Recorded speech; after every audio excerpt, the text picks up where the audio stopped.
So today I will be talking about selfish mining attack. I believe selfish mining is one of the most important attacks that can be applied to Bitcoin. I try to analyze the profitability of this attack, but from a temporal perspective. So in the middle of presentation, if you feel you have any question, please interrupt me and go ahead. In the first part of my talk, I try to give you a general overview of the consensus layer behind Bitcoin, what is selfish mining, why selfish mining can be profitable, and then we will see why the profitability of selfish mining. So as you know, Bitcoin is the first and perhaps the most important blockchain. In Bitcoin, we have a set of nodes. The goal of these nodes is to achieve a consensus over a consistent order of the transactions. To this end, Bitcoin has introduced the concept of blocks. In each block, a list of transactions are included, and these blocks are connected to each other using a cryptography primitive, which is called the hash function. But a very important question in the context of each blockchain, including Bitcoin, is that who is responsible for creating these blocks? I think all of you know, blockchains are decentralized. So this means that there is no centralized entity who can decide on the next block proposers. And to solve this challenge, Bitcoin has introduced the concept of proof of work. In the proof of work, anyone who solves the Bitcoin puzzle first can be the next block proposer. What is the Bitcoin puzzle? So it's the inequality mentioned here. According to inequality, the miner should try to find the nodes that satisfy this inequality. So the hash of a couple of inputs, such as the hash of previous epoch, the previous block, and the Merkle root of transactions, and the nodes should be less than a specified target. This target is decided by the protocol. And each block has a difficulty. The difficulty of a block is defined as the ratio of the maximum target divided by the current target. Maximum target is a predefined value, which is the target of the genesis block. And the current target is set by the protocol. So difficulty of each block shows that how many times harder mining this block was compared to the genesis block. At any given time, there may be a couple of different chains in the network. So the Bitcoin user should be able to select the best chain. And it's important to select the best chain because whenever you want to trust on a transaction, this transaction should be included in the best chain. Or as a miner, if you want to mine on top of the Bitcoin chain, you need to select the best chain and then try to mine on top of that. There is a consensus rule in the Bitcoin that helps Bitcoin miners to select the best chain, and the best chain in Bitcoin is defined as the chain that contains the highest accumulated amount of difficulty. As I already mentioned, each block has a difficulty, and the difficulty of the chain is defined as the sum of difficulties of all the blocks. Typically, in the context of Bitcoin, this is called as the longest chain rule, because we can expect that the recent blocks and near blocks have exactly the same or almost the same difficulty. Therefore, the chain with the longest chain, we should expect to have the highest amount of difficulty. For example, if these are the chains in the view of the miner, since the chain 2 is the longest chain, then the miner should select the chain 2 and mine on top of this chain. We can define a set of honest behaviors for the miners, and we can expect the miners to follow these honest behaviors. According to this honest behavior, all the miners should always mine on top of the longest chain, and whenever they mine a block, they should publish this block immediately to all the other miners. If they comply with this honest behavior, under some condition, we can expect that Bitcoin is secure. But let's see how security can be defined in the context of blockchain. A secure blockchain should achieve two important properties. The first one is consistency, and the second one is liveness. By consistency, I mean that all the blockchain nodes should reflect the same ledger, and this ledger should not be modified in the future. And by liveness, I mean that the chain should be functional. Whenever there is a transaction, this transaction should be eventually included in the chain. Now let's see whether Bitcoin is secure or not. We analyze it under two different conditions. In the first condition, we assume that the network can face partitioning. Typically in the context of security papers, we refer to this situation as the partial synchrony. In this situation, Bitcoin is live, but it cannot guarantee finality. Typically, the Bitcoin is always live because even if there is a single miner in the chain, it can extend the longest chain and mine a new block. But under partial synchrony, it's not finalized. Let's see why this is the case. Assume that this is the longest chain in your view. Can we guarantee that tip of this chain is always part of the longest chain? Or can we guarantee even a deep block is part of the longest chain? The answer is no for both of them, because if the network is partitioned, then maybe there exists another partition in which the majority of the miners are in that partition. So perhaps they can come up with the longer chain, and whenever this partition is resolved, we need to abandon our chain and start mining on top of the longest chain. Therefore, these blocks will be modified and they are not finalized. But under synchrony and the assumption of honest majority, we can prove that Bitcoin is finalized and Bitcoin is live. But typically for Bitcoin, we prove a k-deep finality. What do I mean by k-deep finality? If this is the longest chain, we need to remove the k-recent blocks, and then the remaining subchain can be considered as the finalized chain. So if there is a block in this subchain, we can be almost sure that in the future it cannot be modified. Of course, the value of K depends on the adversarial power, but in practice, I would say K is a bit subjective to the user. So if you want a fast payment, you can even trust on the latest block, but if you want a very secure payment, you should go for a larger K. So if you hear that they say Bitcoin is secure under synchrony, it means that Bitcoin is secure against long-range attack. So if a block is very deep in the chain, it will not be modified in the future. But it doesn't say anything about the K-recent blocks. Maybe this is fine from the theoretical perspective, but from the financial perspective, even if we assume K is equal to 6, we are talking about a substantial amount of money. So we should analyze the security of even the recent blocks. And I would say selfish mining attack is one of the most important attacks that can threaten the recent blocks in the Bitcoin. It was introduced in 2014. So let's see what is the selfish mining. The goal of selfish mining is to remove some of the non-adversarial blocks from the canonical chain. By canonical, I mean the best chain or the longest chain. So assume this block is the tip of the blockchain. The adversary mines a new block. The honest behavior is to publish this block immediately, but here the adversary decides to keep this chain private, keep this block private. Now assume that the adversary is a bit lucky, so he can mine another block on top of its private chain. So far, the other miners are not aware of these two chains, so they will continue mining on top of this block. And if we are assuming that the next block is mined on top of this white block, and if the adversary publishes its own chain, as the lower chain is longer than the upper chain, then all the miners will start mining on top of the longer chain. And as a result of these attacks, one of the honest blocks or non-adversarial blocks become orphan. By orphan, I mean that this block is valid, but it is removed from the canonical chain.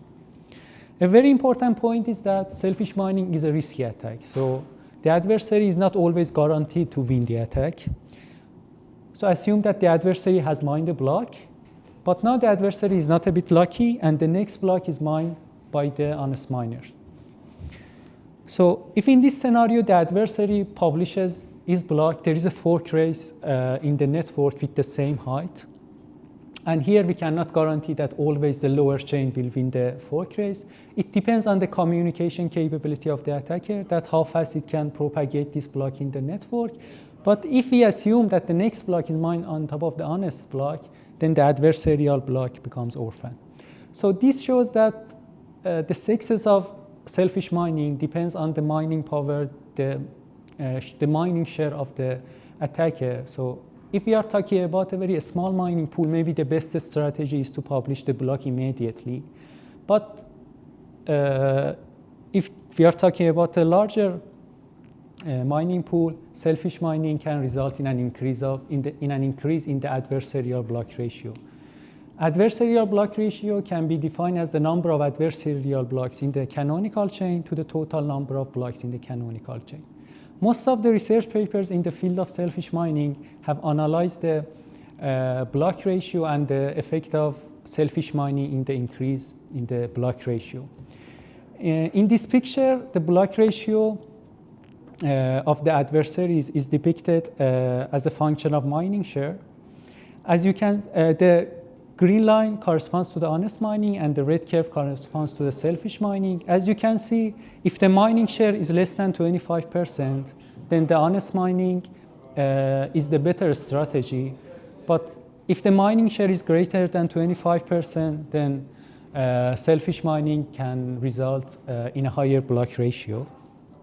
With a connective parameter? Yeah, exactly. So we have assumed that the adversarial communication capability is equal to 1/2. So it's a normal communication capability. So Cyril and Ricardo in 2018, they published a paper and argued that block ratio is not a really good benchmark to analyze selfish mining profitability. At least it doesn't tell all the story behind the selfish mining profitability. So let's see why this is the case. Assume that this is the sequence of blocks that are going to mine in the future. Bitcoin is not a predictable protocol, but just to get some intuition, let's assume that we know in advance that which miner is going to mine a block. The white blocks are for the honest miners and the black blocks are for the adversary. If the adversary follow the honest mining, all the blocks are mined on top of each other, and in the course of 30 minutes, the adversary can mine 2 blocks. Now assume that the adversary performs selfish mining. So it can orphan one of the honest blocks using its two adversarial blocks. So it means that the adversarial block ratio can increase, but still the adversary revenue is equal to 2 blocks mined during the course of 30 minutes. So there is no difference here. So in this paper, Cyril and Ricardo introduced the concept of profit per unit of time. It can be defined as mining revenue minus mining cost divided by time. The mining revenue can be the protocol reward or the transaction fee reward that a miner can gain by mining a new block, and the mining cost is, for example, the electricity price that you pay for your miners. We refer to profit per unit of time as the time average profit. And in that paper, they argued that as long as the mining difficulty is fixed, the adversarial time average profit cannot increase. So assume that the adversary's mining rate is equal to 1 block per 1 hour, regardless of whether it's orphaning the other blocks or not, regardless of whether it is performing selfish mining or not. As long as the difficulty is fixed, it cannot mine faster, and therefore it cannot increase its time average profit. So this is exactly the main point of this paper, that as long as the mining difficulty remains fixed, honest mining can dominate the selfish mining. But then when selfish mining becomes profitable, to see that we need to talk about the difficulty adjustment mechanism. This mechanism is responsible to calculate the mining target. And the goal of difficulty adjustment mechanism is to balance the difficulty based on the available mining power in the network to ensure that the average throughput of the Bitcoin is 1 block per 10 minutes. The difficulty adjustment mechanism is applied at the end of every 2016 block to an interval of 2016 consecutive Bitcoin blocks. We call it 1 epoch. So difficulty adjustment mechanism is applied at the epoch and decides for the difficulty of the next epoch. And the formula is quite simple. So the target of the next epoch is equal to the previous epoch's target multiplied by the coefficient. This coefficient is equal to the previous epoch's duration divided by 2 weeks. 2 weeks is the ideal duration of an epoch. If, for example, the previous epoch duration is equal to 2 weeks, then this ratio is 1, and this means there is no need to change the difficulty because the difficulty is well estimated.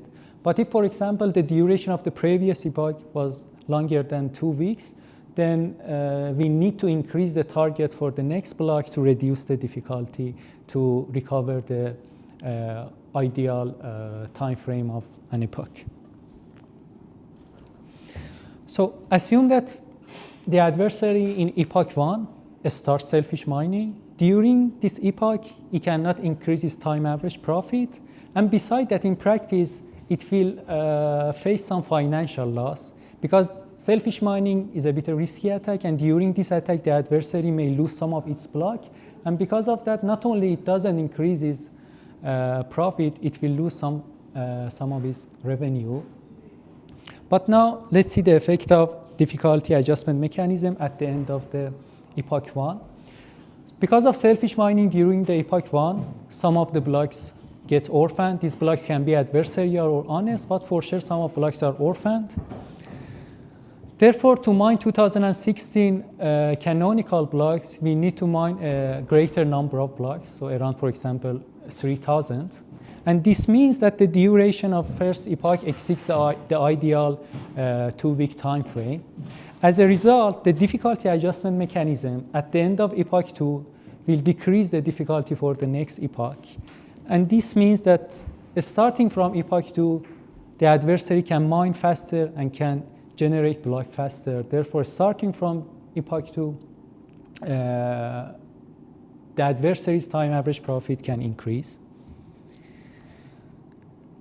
To better analyze the effect of difficulty adjustment mechanism on selfish mining profitability, in this slide I want to depict the revenue advantage as a function of time. Revenue advantage is defined as selfish mining revenue minus honest mining revenue. So whenever the revenue advantage is lower than 0, is negative, it means that selfish mining is not profitable, and once it becomes positive, it means that selfish mining has become profitable. So here the y-axis is the revenue advantage, the x-axis is the time in unit of weeks, and we have depicted the revenue advantage for an adversarial whose mining share is equal to 33% and whose communication capability is equal to 1/2, and we have normalized the total block rewards for an epoch to 1. So there are two main important points here. As you can see, the duration of the first epoch is greater than 2 weeks. It's somewhere around 3 weeks. And most importantly, the revenue advantage is decreasing because the adversary is losing some blocks during this epoch. But by the start of epoch 2, the difficulty will be reduced and the revenue advantage start to increase. But still, by the end of epoch 2, the revenue advantage has not become positive. This shows that the gain that the profit that the adversary can gain during the epoch 2 cannot fully compensate for its loss during epoch 1. So the adversary needs to continue this attack for a couple of weeks to make selfish mining profitable. And for example, for this adversary, this duration is around 6 weeks.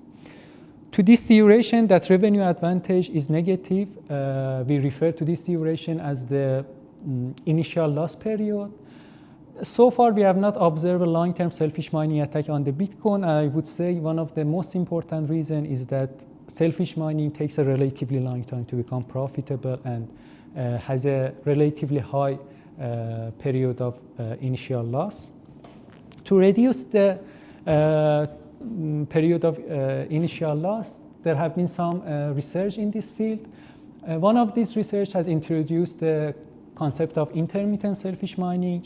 In intermittent selfish mining, the attacker alternates between one epoch of selfish mining and another epoch of honest mining.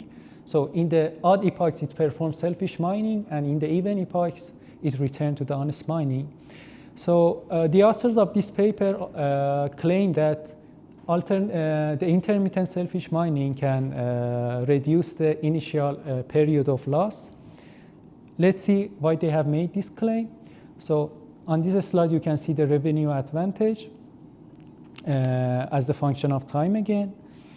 So, but so the revenue advantage is depicted for both of these strategies. As you can see, during the first epoch, the revenue advantage is completely the same because the adversary follow the selfish mining in both of these strategies. But in the second epoch, in the intermittent selfish mining, the adversary returns to the honest mining. The idea is that when the difficulty is reduced in the second epoch, the best strategy that the adversary can use to maximize his profit is to perform honest mining. Because if the adversary again follows selfish mining in epoch 2, then he will lose some of its own blocks. And as you can see here, the slope of revenue advantage of intermittent selfish mining in the second epoch is greater, and therefore the revenue advantage becomes positive somewhere around the week 4.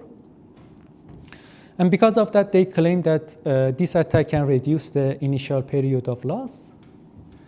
So far, so good, but then Cyril and Ricardo last year published a paper, and they introduced the concept of profit lag.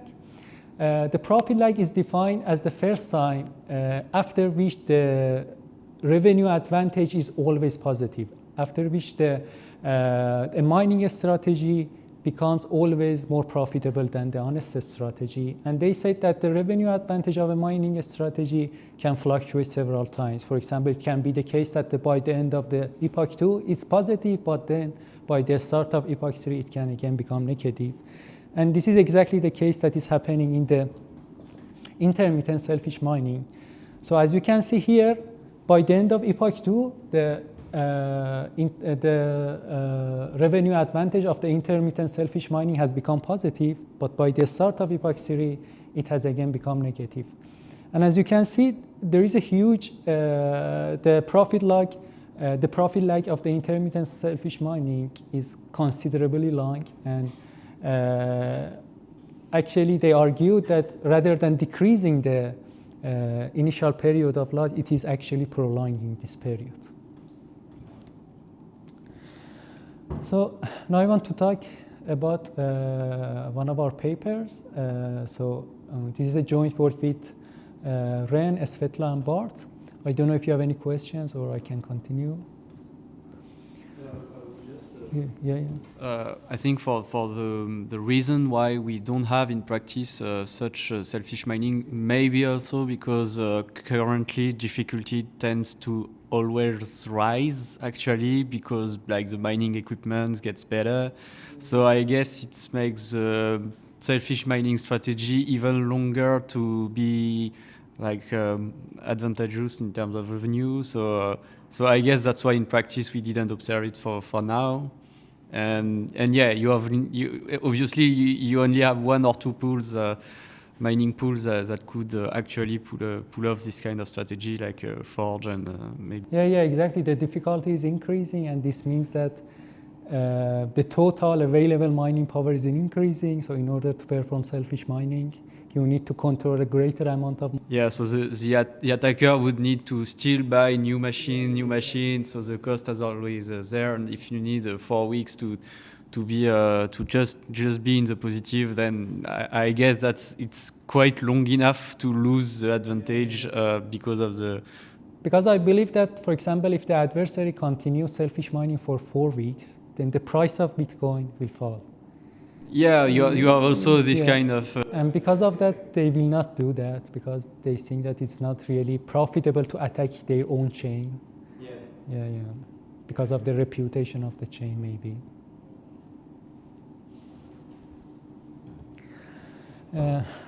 Thanks for the nice point. So in this paper, we discuss about the introduction that I already mentioned to you, and besides, we introduce a couple of attacks. So we introduced the smart intermittent selfish mining. In the smart intermittent selfish mining, the adversary divides each epoch in 2 parts. In the first part of the epoch, it performs honest mining, and in the second part, it performs selfish mining. So if we want to compare the smart intermittent selfish mining with the normal intermittent attack, the ratio of selfish mining period lengths to the canonical lengths is equal to 1/2 in both of them. But the important difference in the smart intermittent selfish mining is that the mining difficulty of all the epochs except the starting epoch is the same. And it turned out that by fixing the level of difficulty and avoiding any fluctuations in the level of difficulty, we can achieve a higher profitability and lower the profit lag. So on this slide, we have depicted the revenue advantage of all these three strategies. So as you can see, the profit, the purple corresponds to the smart intermittent selfish mining. And as you can see, the profit lag of smart intermittent selfish mining is around 4 weeks, and it's shorter than both of the normal selfish mining and intermittent selfish mining. Yes, just to precise, what do you call smart intermittent selfish? Pardon. Sorry. So what is exactly a smart intermittent selfish mining? Could you repeat the strategy? Sorry. So the difference is that in the normal intermittent selfish mining, we have one full epoch of honest mining and then one full epoch of selfish mining. But here in this strategy, we divide each epoch in two parts. In the half of that epoch, we perform honest mining, and in the other half, we perform selfish mining.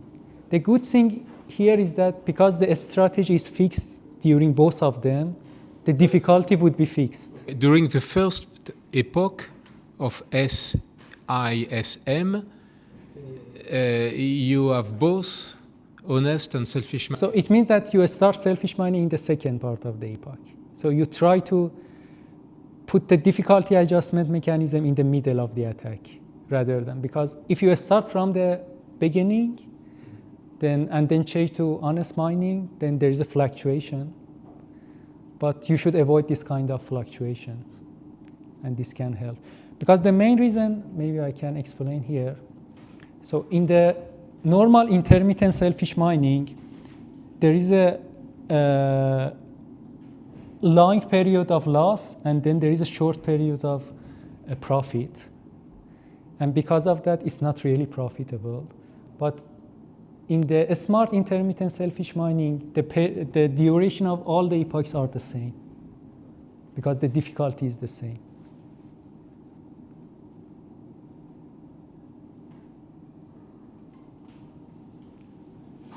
Yeah. But actually in the paper, we wrote the calculations and we calculate the formula, and it turned out that this is the best way to perform the intermittent. So you have reduced the profit lag? We have reduced the profit lag.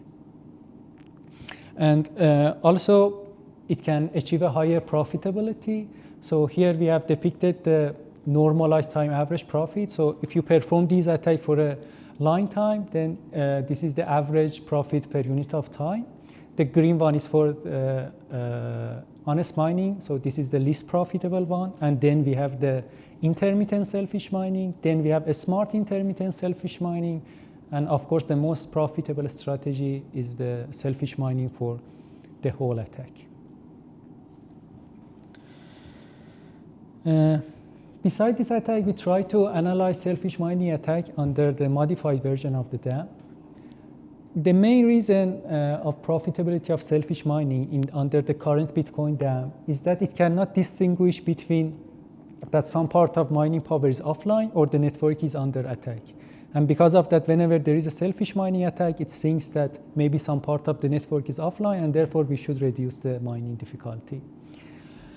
And because of that, Cyril and Ricardo suggested that by incorporating the orphan blocks, the count of orphan blocks in the difficulty adjustment, we can prevent selfish mining profitability.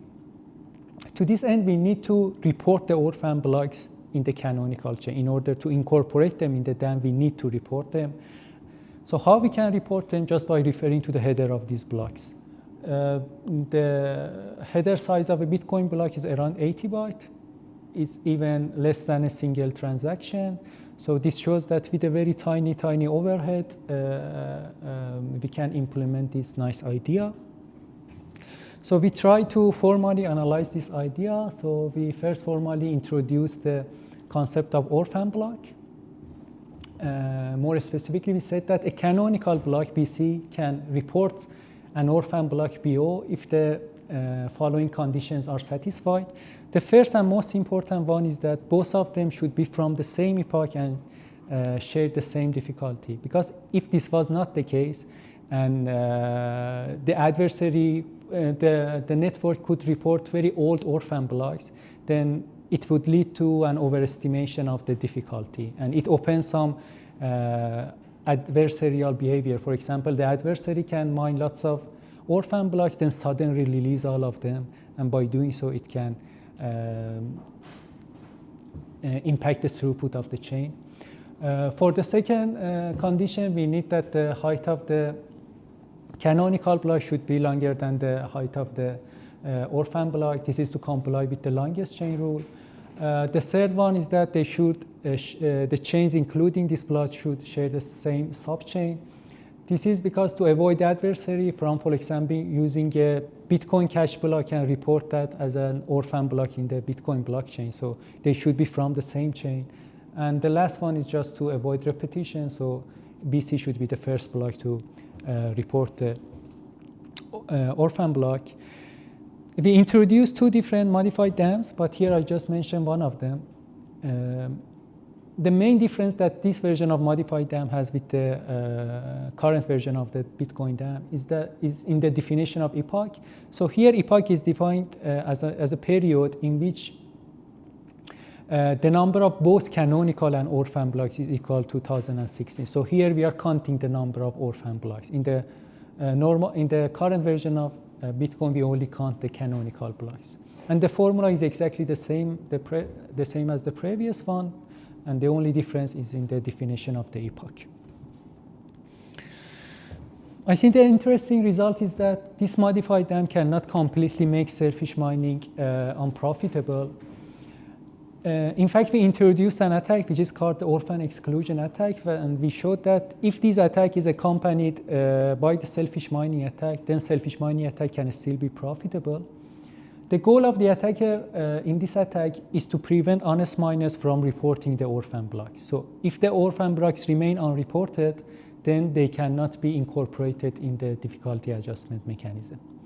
So how this attack works? This attack starts whenever we are a few blocks far from the epoch end.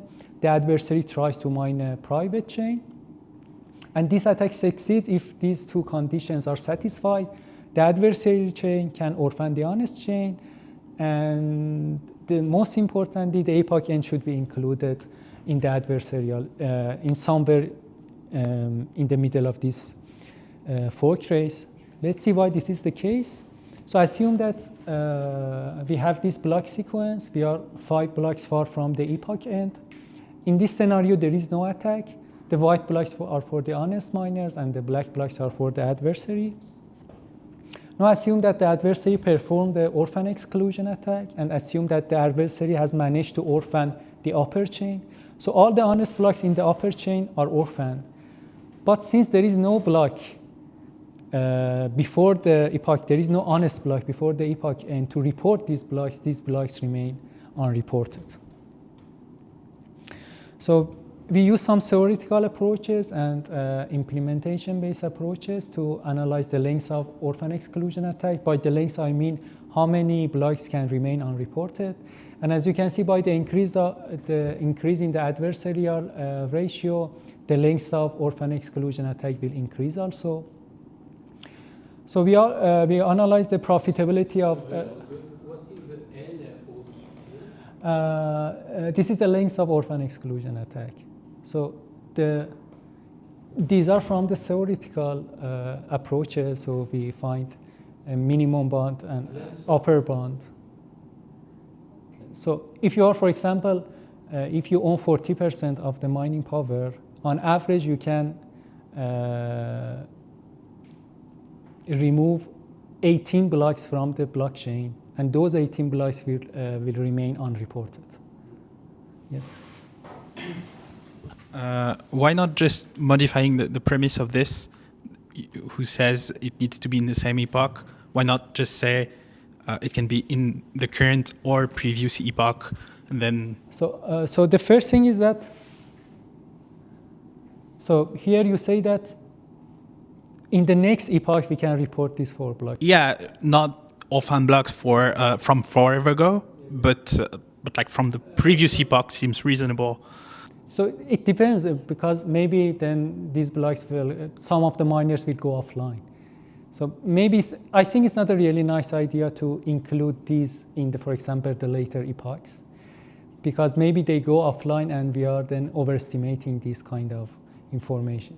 So of course it depends in the length, but still if, for example, we increasing to the 4 epoch, then still we can perform this attack at the beginning of this 4 epoch. Yeah, but I'm not suggesting to just make bigger epochs. It's more about being able to, having a sliding window of reporting possibility. Yeah. So you mean at the end of the next epoch, we can report these 4 blocks, something like this?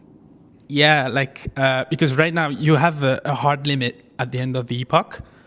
And but if you said you can report an orphan block if it's at most 1 epoch away, but not in the same epoch, but 1 epoch away. So this means that we need to modify the Bitcoin dam a bit. You know, yeah. Of course, of course, if you. But I mean, why not? Yeah. You can do that, but we try to perform the least amount of changes to the Bitcoin difficulty adjustment mechanism. Okay. Yeah. But still, for example, if there is a window-based difficulty adjustment mechanism, you can report it later, but the frequency of this attack will be increased. So whenever you have a private chain, the difficulty in this chain will be reduced because you are not reporting these orphan blocks. So the frequency will increase, but of course you can report it easier.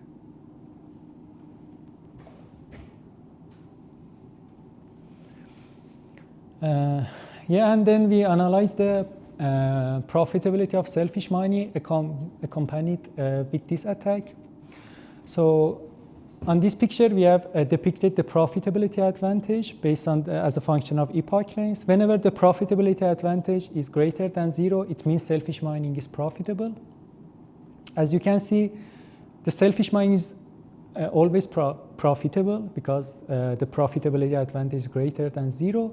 But whenever, for example, the epoch length is equal to 2016, then this profitability is somehow limited. But if you reduce the length of epoch length, you can see that the effect of this attack would get a strength. The reason is that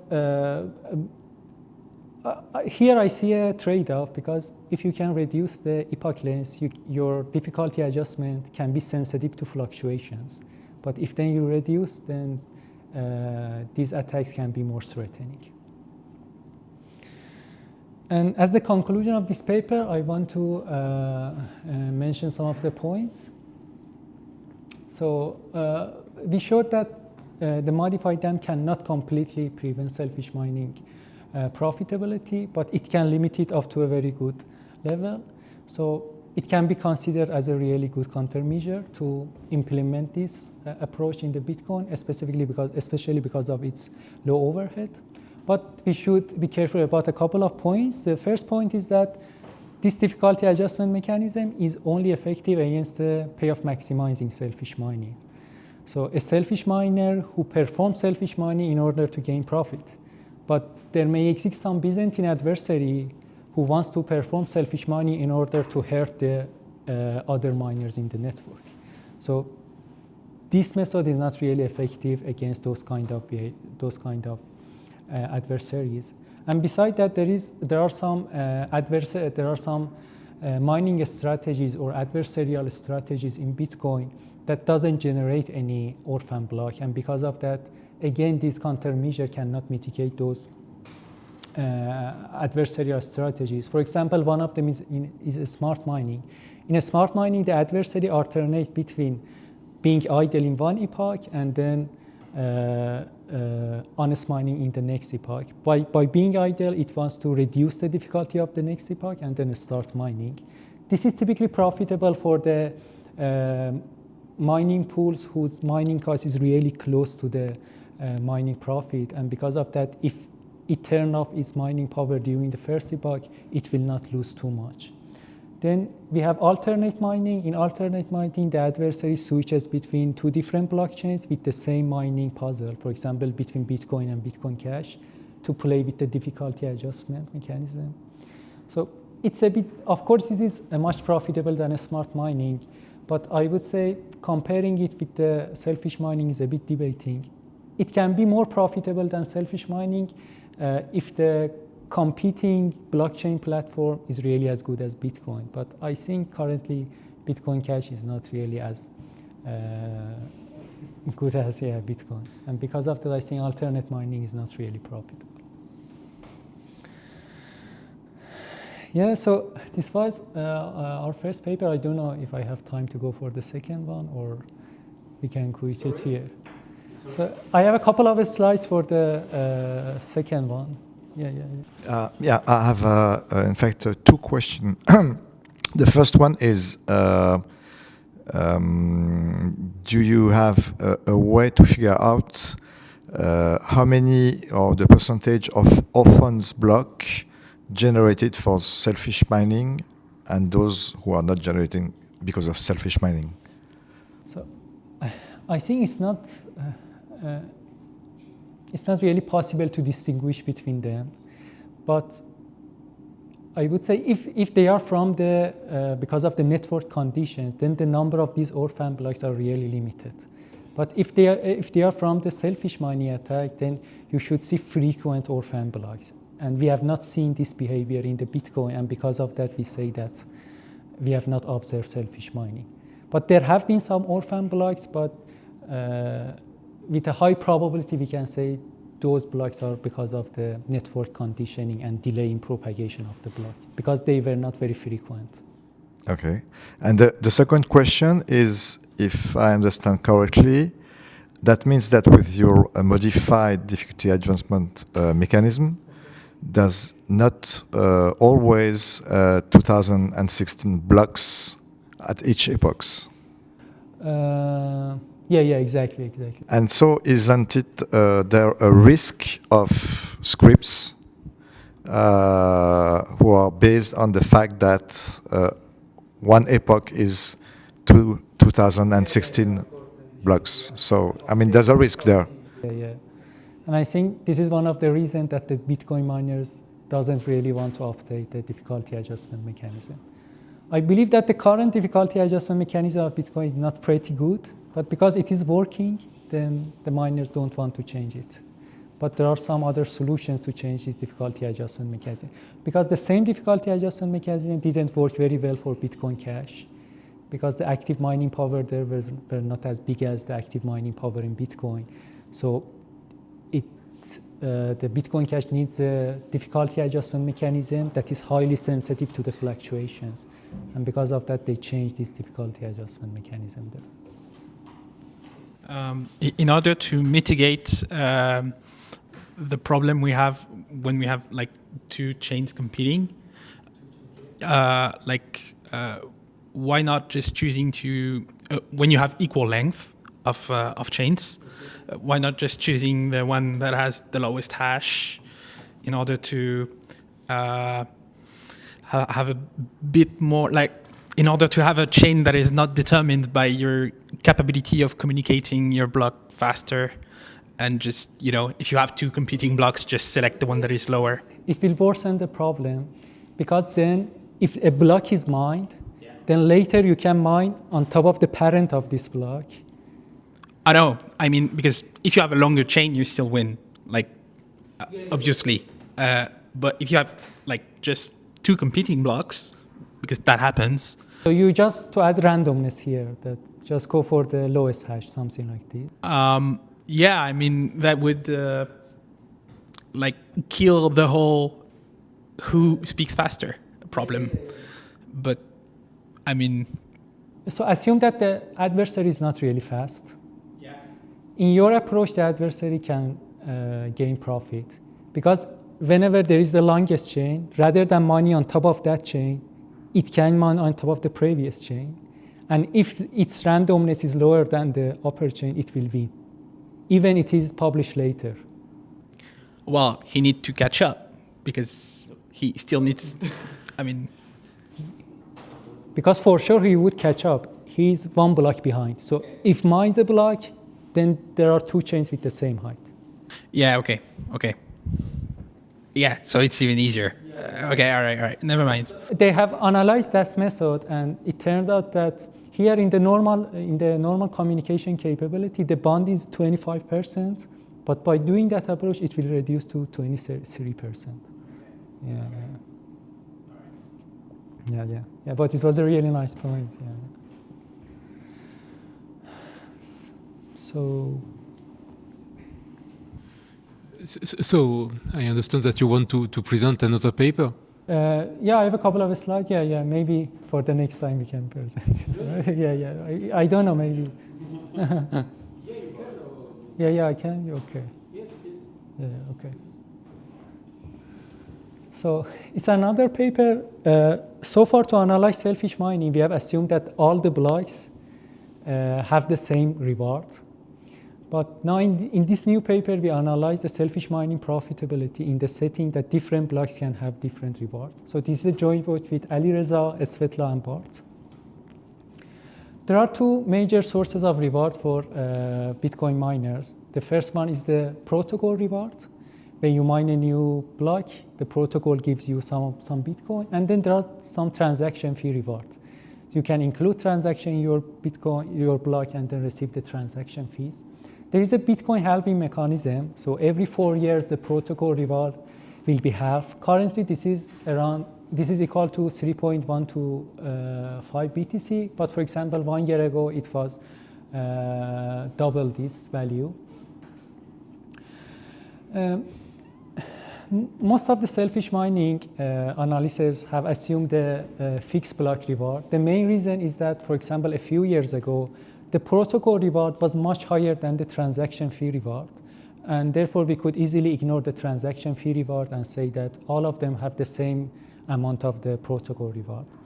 But currently, we can see some periods in which the transaction fee reward is comparable with the protocol reward. And I would say in near future, the transaction fee reward would be the major source of the reward. For example, this is the transaction fee reward of the Bitcoin blocks on December 17. You can see that it's almost around 6 Bitcoin. That is comparable with the block rewards, or even worse on, for example, 20 of April. It was around 17 Bitcoins. So it's much higher than the normal block and the protocol reward. And whenever the transaction fees are comparable with the Bitcoin protocol, we cannot naively assume that all the blocks have the same reward. We should expect some volatility in the block reward. And because of that, we refer to this model as the volatile block reward model. And typically in this scenario, we can expect any increase in the block interval, in the block generation time, will result in the increase in the block reward. And it's not really difficult to see that. As a Bitcoin user, whenever you want to submit a transaction, you need to submit this transaction to the Bitcoin mempool. In the Bitcoin mempool, these transactions are sorted based on the fee that they are paying. And then the miners will choose those transactions that are paying the higher fee. Here, the weight of transaction available in the mempool is depicted in a specific period of time.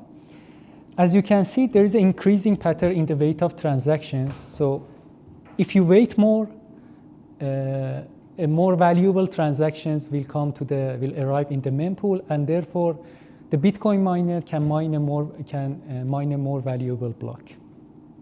There are some sharp decrease. This decrease corresponds to the times when a new block is mined. So the miner will put this transaction in its own block.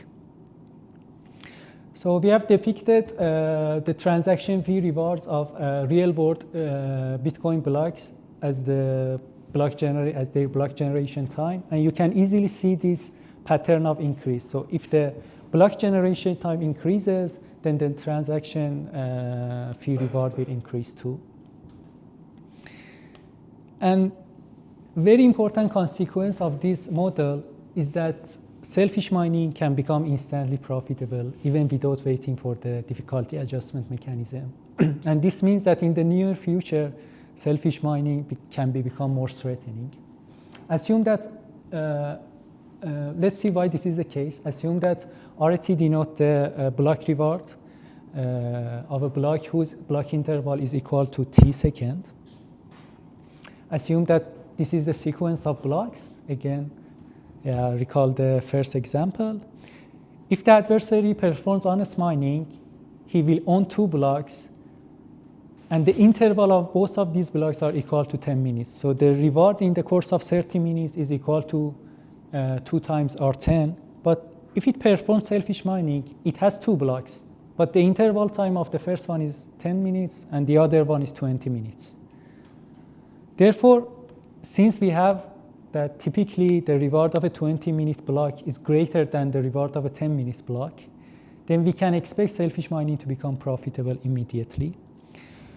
To analyze this attack, we use the reinforcement learning. So we model the adversary as the agent, we model the mempool and the blockchain as the environment. In reinforcement learning, the agent interacts with the environment, and the goal of the agent is to maximize its profit. So in each state, the agent chooses its own action. For example, it decides whether to publish the block or not. It decides about the longest chain to mine on top of that, and forwards its action to the environment. And based on this action, the environment will update its state and returns the reward. So gradually during this training, the agent gets trained to maximize its reward that it's getting from the environment. To implement the mempool, we use the real-world data. We use the real-world mempool data. So we extracted this data from the mempool. We divided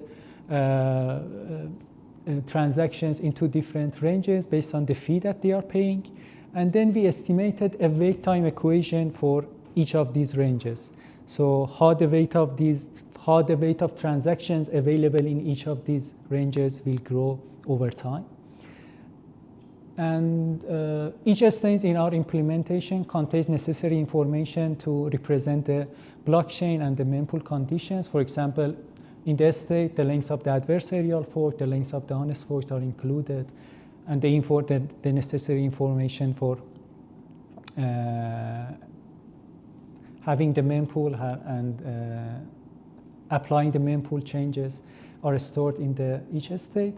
And there are a couple of actions here. For example, we have the publish action for the agent, for the adversary, whether to publish the block or not. We have wait action, for example, if he wants to continue mining on top of its private chain or not.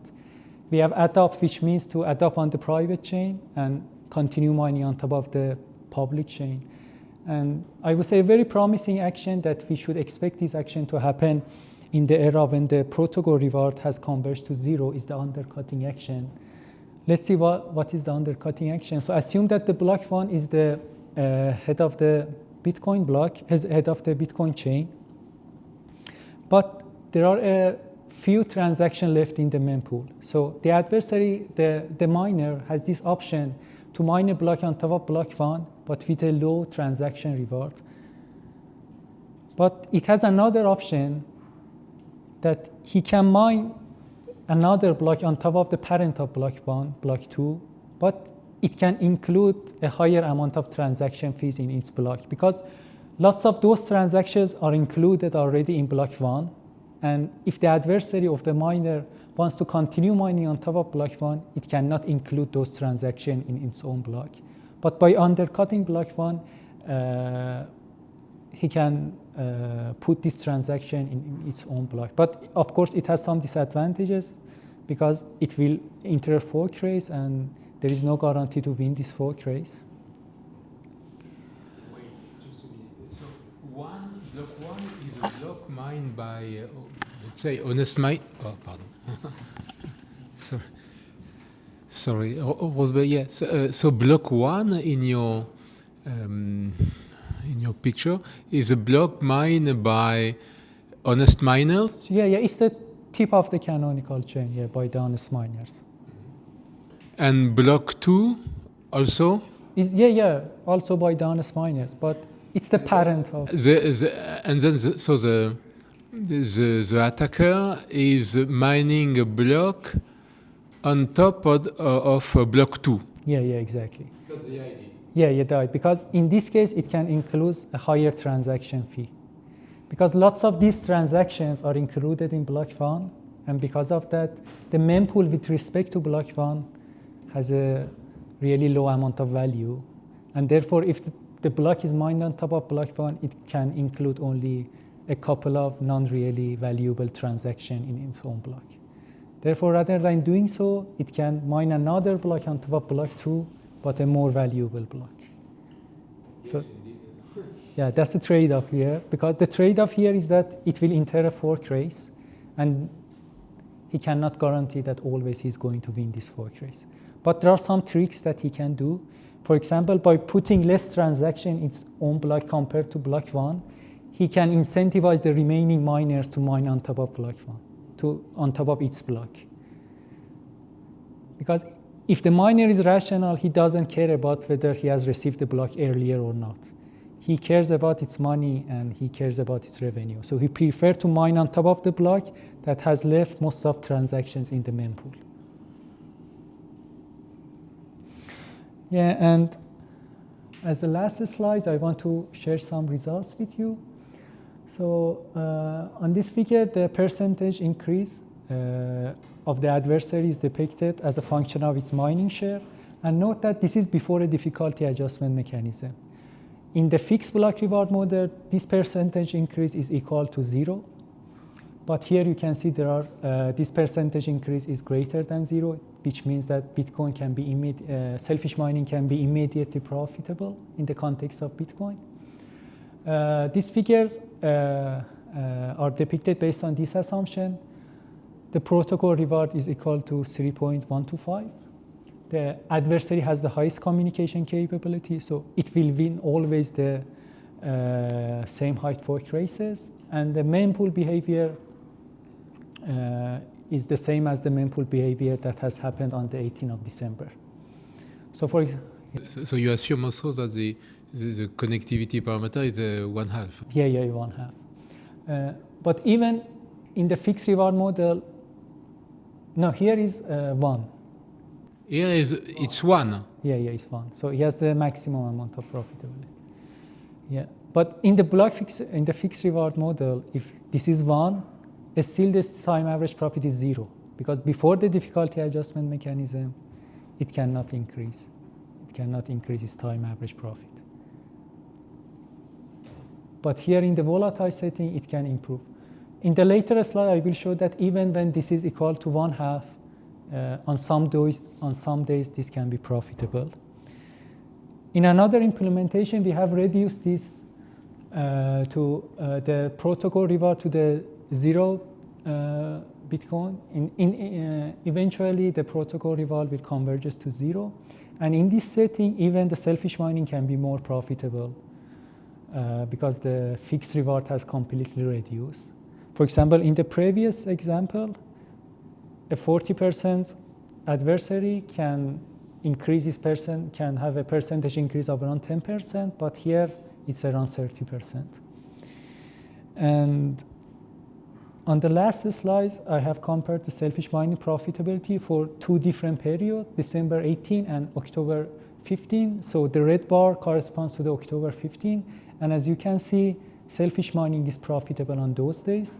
And here is for the adversary with the normal communication capability.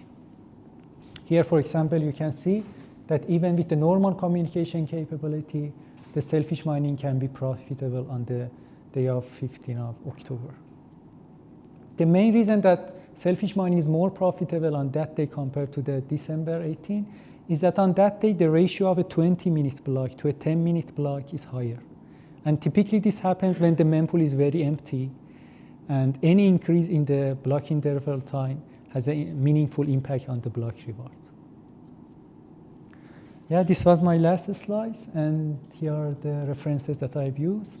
And thanks a lot for your attention and for attending this seminar.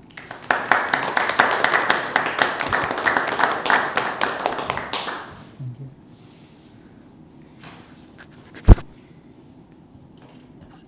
I would just ask about the day you choose to to experiment the mempool behavior. So I don't remember exactly when it was, but there were some events, social events that explain very volatile fee behavior at the time. Maybe, I'm not sure. I just don't remember exactly the date. I talk about stuff related to ordinals, most notably the runes. And the halving too was special, so I don't remember if those days was kind of special in terms of ordinal stuff or thing like that, because yeah, for example, here, this 20th of April, I think there was a, here, yeah, you see. I think that was the day There where was a there halving. was the halving. Yeah, there was a halving, and because of that, there is a huge increase in the behavior. Especially because some people had the very nice idea to say, hey, some Satoshi may be special, so we will increase the value of those Satoshi. What an idea, very, very nice, because indeed it creates some potential attack, and I was really looking at what would happen at the halving, because the Satoshi of the miner was said to be very valuable, and I think it was sold at a price something like 3 million, or I don't remember. Very high value on some kind of auction, on-chain auction, and but hopefully nothing happens. I mean, we should be hopeful. Yeah, I think that was some attacks that we have in mind also since a long time, and we are kind of like a complotist behavior, saying, hey, maybe those kind of social manipulation is to create some attack on the blockchain. Yeah, of course. I think on those days maybe Bitcoin is more prone to some of these attacks. Yeah. So I'm not saying that was that. I'm just saying, yeah, so that's kind of stupid. That's why we don't like this kind of stuff. But yeah, I mean, there is a social media event and there is a sudden increase. Yeah, it's already like that. I mean, it will happen. So we have to take that into account. I also think that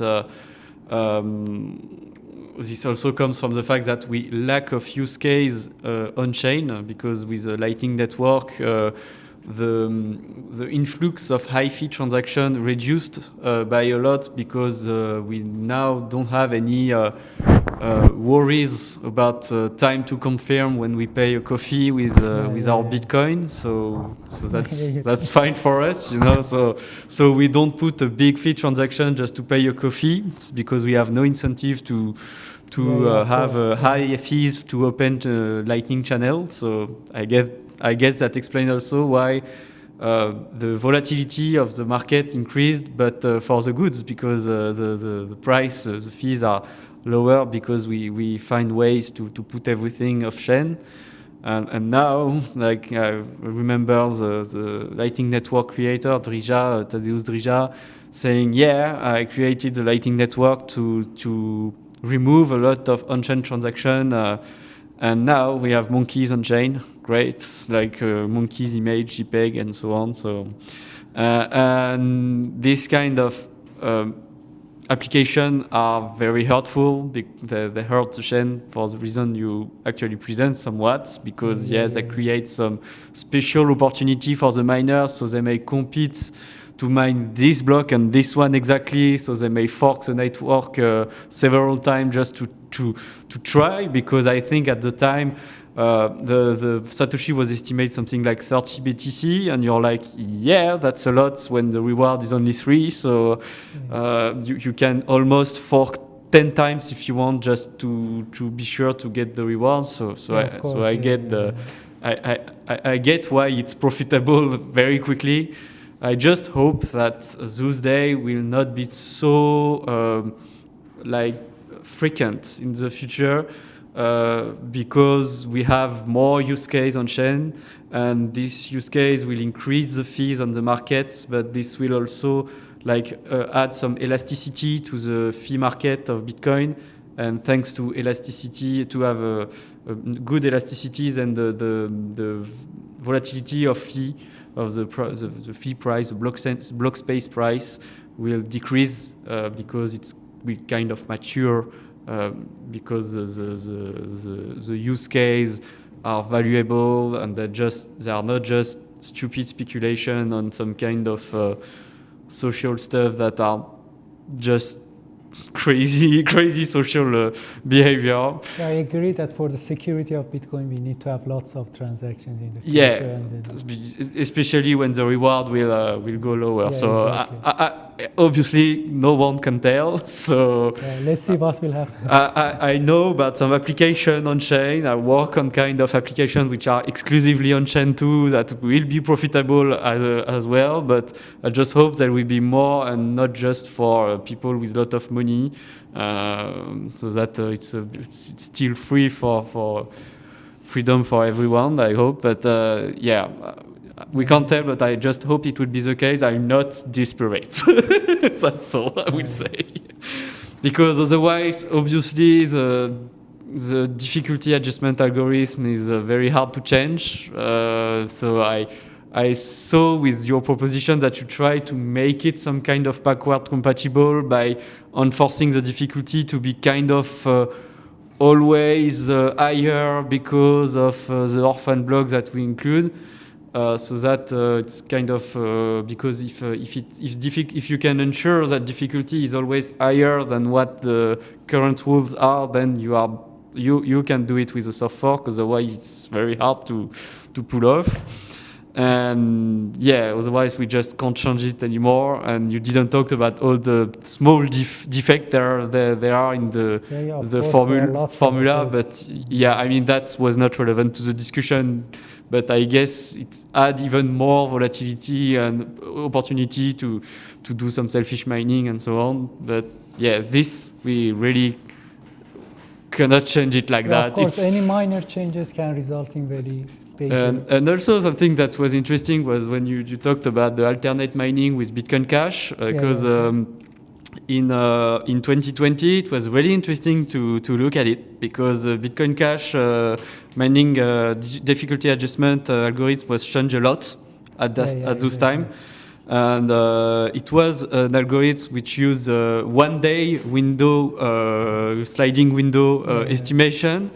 And it was absolutely crazy because you had some kind of resonance with mining, and the fact that the difficulty will just suddenly skyrocket because you will have a storm, and then it will just be completely stalled because it will be too high, and then you will resonate like that because maybe of the natural tendency of mining to have a kind of daily cycle where miners are just switching off on and off the machine in the day. And it was absolutely crazy to see that suddenly, you have a spike, and then nothing anymore. And I remember looking at some Reddit forums where people was like crazy because they say, "Hey, you pretend to have a fast blockchain with low fee, but I have to wait 20 minutes instead of 10."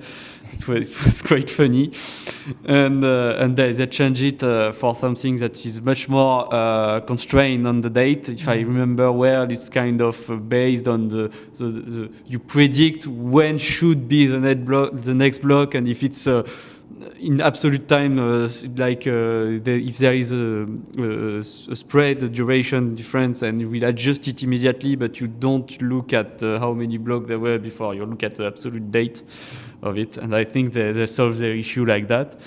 But yeah, at the time it was crazy to see the miner just changing. You had some special website where you could see that. You really see the difference. It was really funny.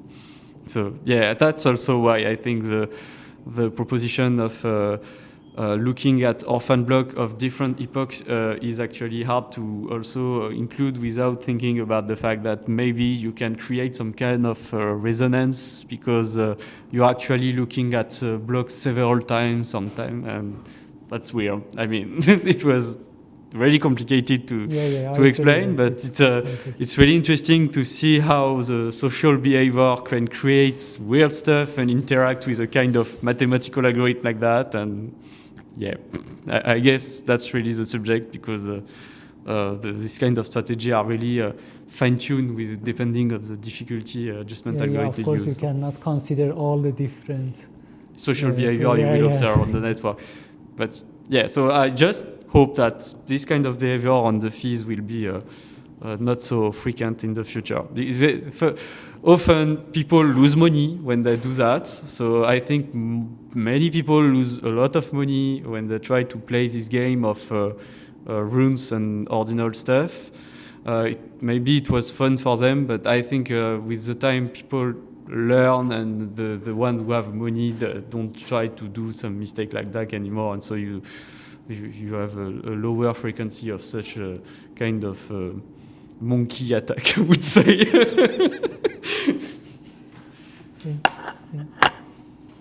Thanks for the nice point.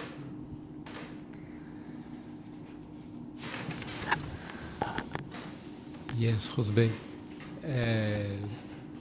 So you have presented a different difficulty adjustment mechanism. Do you have any idea of what could be an ideal difficulty adjustment algorithm for Bitcoin? Yeah, so that's a difficult question to answer, but for sure it should not wait 2 weeks to decide, I would say. Maybe using a window base is much better than just waiting for 2 weeks and then decide about the difficulty of the Bitcoin. Because when you are deciding for difficulty adjustment, you should not only consider this adversarial behavior, but also you should consider, for example, some miners are going to become offline and online. And I think those behaviors even are more important than the adversarial behavior. And because of that, maybe being sensitive to the fluctuations should be very important for us to obtain the same throughput. I really like the idea of the window-based difficulty adjustment mechanism, but I'm not pretty sure whether Bitcoin miners want to shift to that difficulty adjustment mechanism, because it's working pretty well and they have not observed any attack and there is no need to change. But who knows about the future? Maybe just a simple attack changes everything.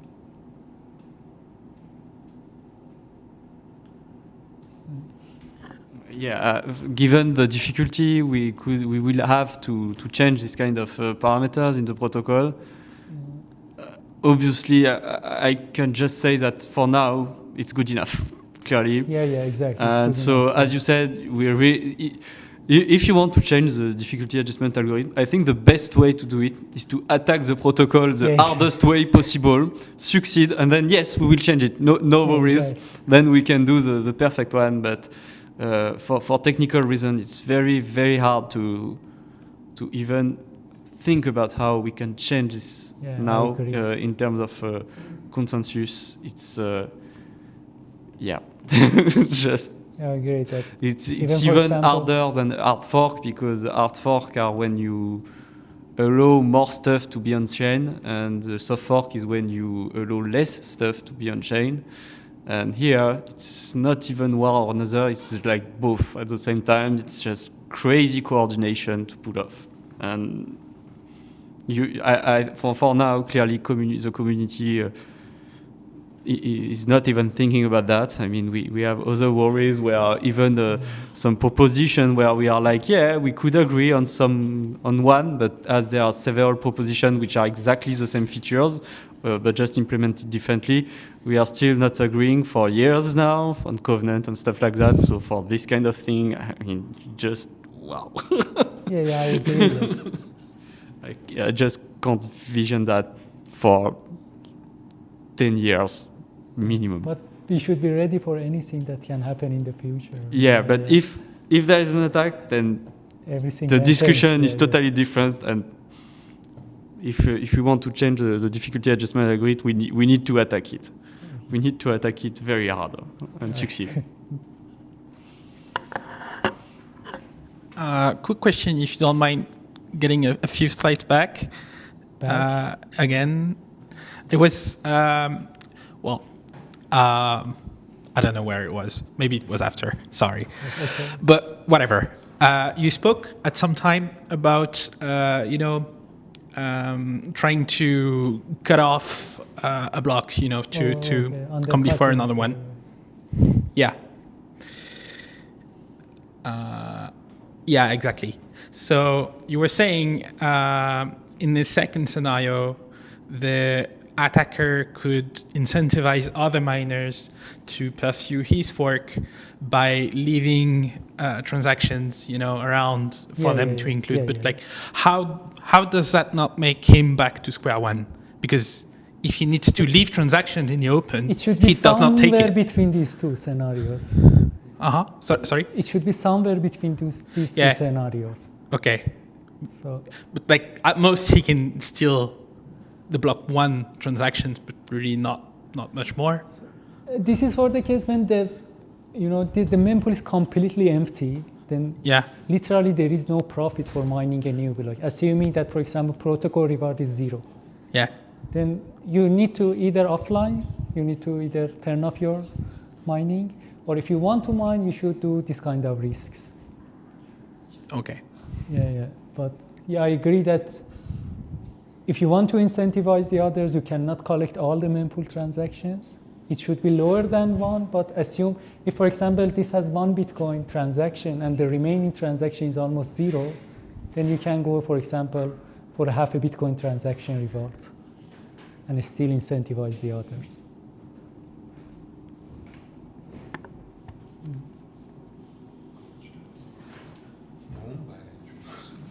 Okay. Thank you very much. Yeah, thanks a lot for attending. Thank